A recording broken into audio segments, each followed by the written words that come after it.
So in today's lecture, we will be discussing about rights and duties of both buyers and seller.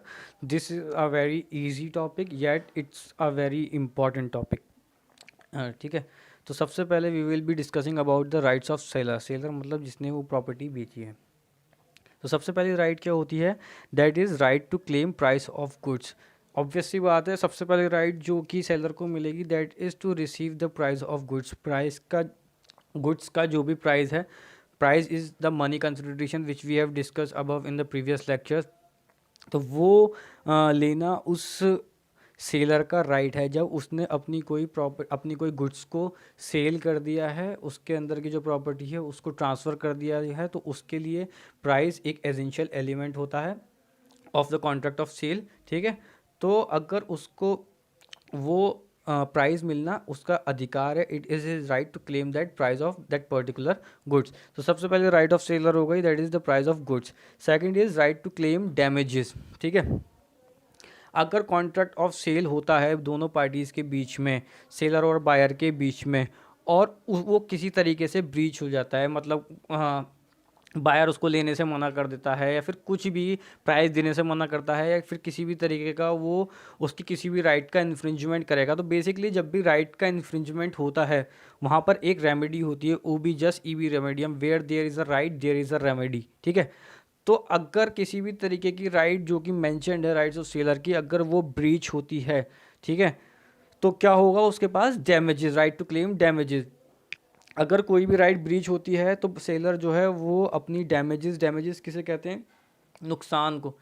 Basically damages किसे कहते हैं? Damages is the compensation.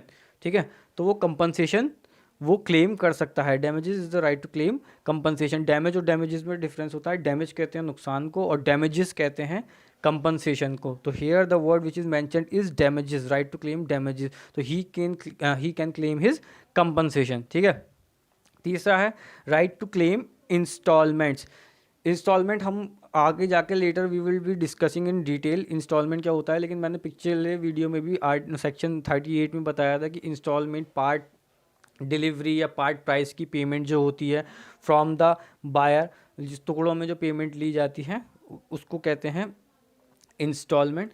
तो अगर कोई सी भी instalment बाकी रह गई है तो ये this will be the right of the seller to claim that particular instalment. वो अपनी इंस्टॉलमेंट को क्लेम कर सकता है और अगर बायर इंस्टॉलमेंट देने से मना कर रही है तो then there will be right to claim damages. ठीक है. Fourth is right to sue for non delivery of acceptance. अगर बायर अब उस प्रोडक्ट की या उस गुड की डिलीवरी लेने से मना कर देता है तो the seller will have a right to claim to sue for the acceptance of to sue for the non acceptance of delivery. उस नॉन एक्सेप्टेंस के केस में सेलर के पास क्या राइट होगी? सेलर उसको सू कर सकता है कि भाई क्यों तुम इस पर्टिकुलर गुड्स की डिलीवरी नहीं ले रहे हो, नॉन एक्सेप्टेंस कर रहे हो. तो उस पर्टिकुलर केस में उस सेलर के पास किस चीज़ की राइट आ जाएगी? सेलर के पास राइट आ जाएगी to sue for non acceptance of delivery. ठीक है.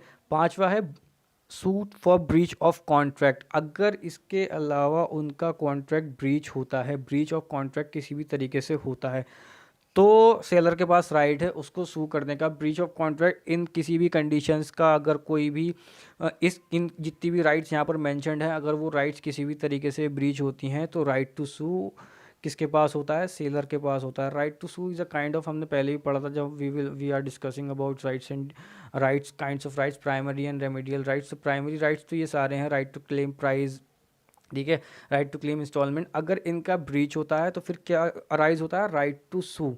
ठीक है. अगर इन केस ये कोई भी राइट ब्रीच होता है तो राइट टू सू अराइज होता है. तो इसीलिए राइट ऑफ सेलर के पास भी एक राइट है suit for the breach of contract. जब भी कॉन्ट्रैक्ट का ब्रीच होगा किसी भी रीज़न की वजह से, अबव मेंशन रीज़न की वजह से, तो he can file a suit for breach of contract. ठीक है. तो ये सारी राइट्स किसकी हो गई? These are the rights of seller. Now we will discuss about the rights of buyer. Buyers के पास क्या क्या राइट्स होंगी? सबसे पहली राइट जो बायर के पास है that is right to sue for specific performance. Specific performance का मतलब होता है उस ही पर्टिकुलर प्रोडक्ट की डिलीवरी के लिए वो एक स्पेसिफिक परफॉर्मेंस का सूट डाल सकता है। स्पेसिफिक परफॉर्मेंस के लिए एक स्पेसिफिक परफॉर्मेंस एक्ट होता है। बेसिकली स्पेसिफिक परफॉर्मेंस क्या होती है, बेसिकली ऐसा होता है कभी कभी अगर किसी राइट का ब्रीच होता है और उसके लिए कोई अदर रेमेडी अवेलेबल होती है, ठीक है, जैसे कि कंपनसेशन देना या फिर कुछ और कोई ऐसी रेमेडी जो कि एडिकेट हो, क्या जैसे कंपनसेशन, कोई राइट ब्रीच हुई उसकी कंपनसेशन दिलवा दिया। फॉर एग्जांपल मान लो एक फ़ोन है, फ़ोन 50,000 रुपये का है, फ़ोन की एक पर्टिकुलर कीमत है 50,000 रुपये, आपने वो कीमत पे कर दी। उसके बाद फ़ोन की डिलीवरी जब होने वाली थी तो फ़ोन जाता है टूट, तो आप उसको एक वो कंपनी चाहे तो आपको, आपने उसको सू किया कि भाई मेरे पास जो फ़ोन मैंने मंगवाया था मैंने उसकी पेमेंट कर दी लेकिन वो फ़ोन मेरे पास नहीं आया, तो कंपनी आपको 50,000 रुपये दे देगी। मतलब कोर्ट जो है वो ये भी इसको एनफोर्स इस तरीके से भी करा सकती है कि वो कंपनसेशन आपको दिलवा सकती है 50,000 या फिर जो भी आपको उसके ऊपर एक्स्ट्रा खर्चा हुआ था वो भी मिला के।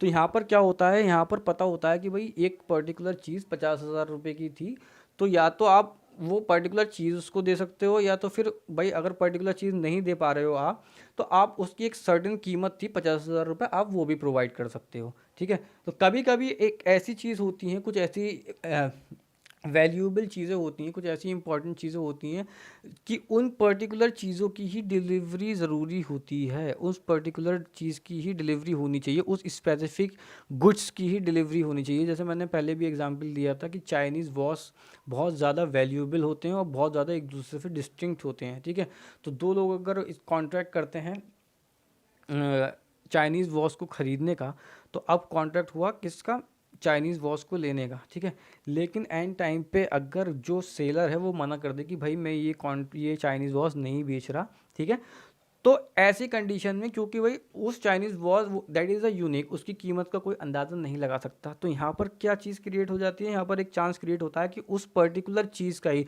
उस चाइनीज़ वॉच को उस सेलर को उस बायर को देना कंपलसरी होगा। इसे कहते हैं स्पेसिफिक परफॉर्मेंस, क्योंकि उस पर्टिकुलर चाइनीज़ वॉच की जो कीमत है उसका अंदाज़ा नहीं लगाया सकता, इसीलिए उसका कंपनसेशन भी अगर कोर्ट देने को कहे तो वो कंपनसेशन एडिकेट रेमेडी नहीं होगी। एडिकेट रेमेडी ना होने की वजह से ऐसे सर्कमस्टेंसेस में वो पर्टिकुलर गुड्स ही ट्रांसफ़र होनी होती है, इसको कहते हैं स्पेसिफिक परफॉर्मेंस। तो बायर के पास राइट होती है, right to sue for specific performance. ठीक है, दूसरी राइट क्या हो गई, right to sue for non delivery. अगर प्रोडक्ट की डिलीवरी नहीं होती है तो आप फाइल कर सकते हैं, सूट कर सकते हैं कि भाई इस पर्टिकुलर प्रोडक्ट की डिलीवरी नहीं हुई है और मुझे इस पर्टिकुलर प्रोडक्ट की डिलीवरी चाहिए। ठीक है, ये पर्टिकुलर प्रोडक्ट मुझे चाहिए। तीसरी राइट है right to sue for repudiation of contract on breach of condition. मान लो कोई कॉन्ट्रैक्ट में बायर ने कोई कंडीशन लिखवा रखी है कि अगर इस पर्टिकुलर कंडीशन की ब्रीच होती है, इस पर्टिकुलर कंडीशन की, अगर इस पर्टिकुलर कंडीशन की ब्रीच होती है तो ये कॉन्ट्रैक्ट जो है वो पूरी तरीके से रेपुडिएट हो जाएगा, कैंसिल हो जाएगा। ठीक है, तो अगर वो कंडीशन जो कि बहुत ज़्यादा इंपॉर्टेंट है उस कॉन्ट्रैक्ट को कंप्लीट करने के लिए वो ब्रीच होती है और ऐसा क्लॉज होता है, तो right to sue for repudiation of contract होगा on breach of that particular condition. चौथा है right to claim damages for breach of warranty. ठीक है, ब्रीच ऑफ वारंटी जब होती है तो ऐसे केस में जो बायर है वो क्लेम कर सकता है डैमेजेस, वो कंपनसेशन क्लेम कर सकता है। अब ये वारंटी क्या होती है, that we will be discussing in the next video when we will be discussing about warranty and condition. ठीक है, ये दोनों एक पर्टिकुलर टॉपिक है, तो इनको we will be discussing in the next video. अगला है right to get discount on price paid. ठीक है, मान लीजिए कोई आपने कहीं से कोई गुड्स ऑर्डर करी, ठीक है, अब उनको डिलीवर होने में थोड़ा टाइम लग जाता है, उस गुड्स को डिलीवर होने में टाइम लग जाता है, या फिर डिलीवरी डेट थी 2 दिन की, वो आ रहे हैं 10 दिन के बाद, तो ऐसे कंडीशन में आप क्या है, आप उससे कहेंगे कि भाई डिलीवरी ऑन टाइम नहीं थी, और इस केस में आप उससे डिस्काउंट भी मांग सकते हैं, राइट टू गेट डिस्काउंट आपके पास होगा। ठीक है, ये ज़्यादातर उन केसेस में होता है जहाँ पर डिलीवरी में या फिर पहुँचने में या फिर किसी और चीज़ के पहुँचने में कुछ टूट फूट या कुछ और डिलीवरी में टाइम लग गया, कोई ऐसी कंडीशन हो गई जो कि इम्पॉर्टेंट थी लेकिन वो कंप्लीट नहीं हो पाई, तो इसलिए उसको एक तरीके से पनिश करने के लिए, उस छोटे से डीले के लिए या फिर कोई सी भी कंडीशन हो सकती है, तो उस केस में डिस्काउंट भी क्लेम कर सकता है बायर जो है। Last but not least is right to claim damages for breach. कोई भी अगर डैमेज होता है किसी भी तरीके का, अगर डैमेज होता है तो बायर जो है वो डैमेजेस क्लेम कर सकता है उस पर्टिकुलर ब्रीच के लिए। डैमेजेस मतलब कंपनसेशन ले सकता है उस पर्टिकुलर ब्रीच के लिए, अगर सेल में इनमें से मेंशन कोई भी कंडीशन ब्रीच हो रही है, इस टाइम से नहीं पहुंच पा रहा, गुड सही कंडीशन में नहीं थी, गुड जो उसने मांगी थी वो नहीं थी, इसके अलावा भी कई सारी कंडीशंस होती हैं, ठीक है। तो ऐसे कंडीशन में अगर उसकी कोई सी भी राइट इन्फ्रिंज होती है तो उसके बाद दूसरी राइट होती है, that is right to claim damages for that particular breach, ठीक है। ये हमने पहले भी प्राइमरी और सेकेंडरी राइट्स जब डिटेल में डिस्कस किए थे तब भी हमने पढ़ा है। तो this is basically that right, ठीक है। तो ये क्या हो गई, ये हो गई rights of seller and rights of buyer. Now what are the duties, ठीक है। ड्यूटीज एंड राइट्स कोरिलेटिव होते हैं, that we have studied in jurisprudence, ठीक है। तो एक के पास जो राइट होगी वो दूसरे की ड्यूटी होगी, ठीक है। तो इसलिए इनको अलग से लिखने की ज़रूरत नहीं है। जैसे कि for example right of seller में पहली राइट है right to claim price of goods. अगर सेलर के पास right to claim price of goods है तो it is the duty of the buyer to give that price, ठीक है। अगर जो बेचने वाला है उसके पास राइट है कि वो उस चीज़ का पैसा लेगा, तो ये ड्यूटी किसकी बनती है, ये बायर की ड्यूटी बनती है कि उस पर्टिकुलर चीज़ का उसको पैसा दे, ठीक है। अगर राइट टू क्लेम सेलर के पास है तो it is the duty of the buyer to give that damages, ठीक है।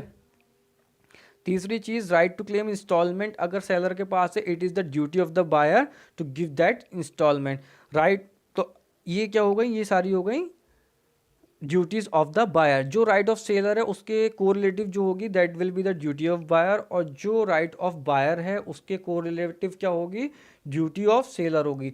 जैसे कि right to sue for non delivery, non delivery के लिए बायर के पास राइट है उस सेलर को सू करने का, तो it is the duty of the seller to deliver that particular thing, ठीक है। तो आई होप समझ में आ गई होंगी what are the rights and duties of sellers and buyer in a contract of particular sale. This is a very easy yet it's a very important topic in the contract of cell.